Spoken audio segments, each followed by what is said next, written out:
Question 9. Associez chaque expression du haut à son équivalent du bas. Dans le haut, nous avons 4 expressions complexes, A, B, C et D. Nous devons les réduire et trouver à laquelle des 4, 1, 2, 3, 4, elles correspondent dans le bas. En les observant, on voit que les expressions réduites sont toutes en base 3. Ça nous donne un indice important. Ça veut dire que toutes les bases en haut, on pourra les décomposer en termes de la base 3. Donc, elles se divisent toutes par 3. 27 se divise par 3, 81 aussi, même 729. C'est un indice important parce que lorsqu'on va les décomposer, si on a de la difficulté à les décomposer, particulièrement le gros 729, bien, on sait à tout de moins que ça va se diviser par 3. Je suis consciente que vous allez manquer de place dans votre cahier parce qu'il n'y a vraiment pas beaucoup d'espace pour faire les démarches. Je vous recommande de travailler sur du papier brouillon ou dans un cahier Canada ou sur des feuilles mobiles. Alors, pour bien réussir le numéro 9, nous aurons besoin de nos lois des exposants, de nos équivalents fractionnaires pour les radicaux et de la technique de l'arbre des facteurs premiers. Je modéliserai pour vous l'expression B et je vous laisserai essayer les expressions A, C et D par vous-même. Alors, à l'expression B, j'ai des bases qui ne sont pas des nombres premiers que je vais tenter de décomposer pour avoir des bases 3. Donc, qu'est-ce qui donne 27? Quels sont les facteurs de 27? 27, c'est 3 fois 9. 3 est un nombre premier. 9, c'est 3 fois 3. Donc, 27, c'est 3 exposant 1, 2, 3. 3 exposant 3. Ensuite, 81. Qu'est-ce qui donne 81? 81, je connais mes multiples, c'est 9 fois 9. 9, c'est 3 fois 3. Donc, 81, ce sera 3 exposant 4. Maintenant, je vais venir remplacer ces deux équivalences dans mon expression de départ.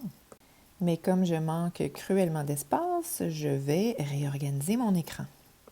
Bon, comme ça devrait aller. Donc, premièrement, je vais retranscrire mon expression telle qu'elle. Ensuite, je vais remplacer mes bases par leur équivalent. Donc, 27, c'était 3 exposant 3.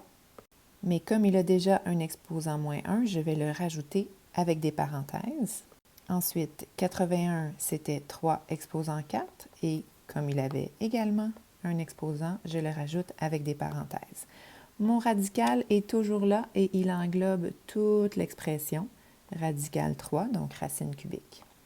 Prochaine étape, pour respecter la priorité des opérations, j'enlève mes parenthèses. Donc, puissance de puissance, c'est la quatrième loi. Je multiplie mes exposants. 3 fois moins 1, ça donne moins 3. Donc, j'aurai 3 exposant moins 3 fois puissance de puissance, 4 fois 3 qui donne 12. J'aurai donc 12 en exposant de la base 3. Le radical 3 est toujours là, la racine cubique. Ensuite, je multiplie ici à l'intérieur, c'est une multiplication, un produit de puissance. Donc, en présence de la multiplication, je vais devoir additionner les exposants, tel que je le vois dans la première loi des exposants.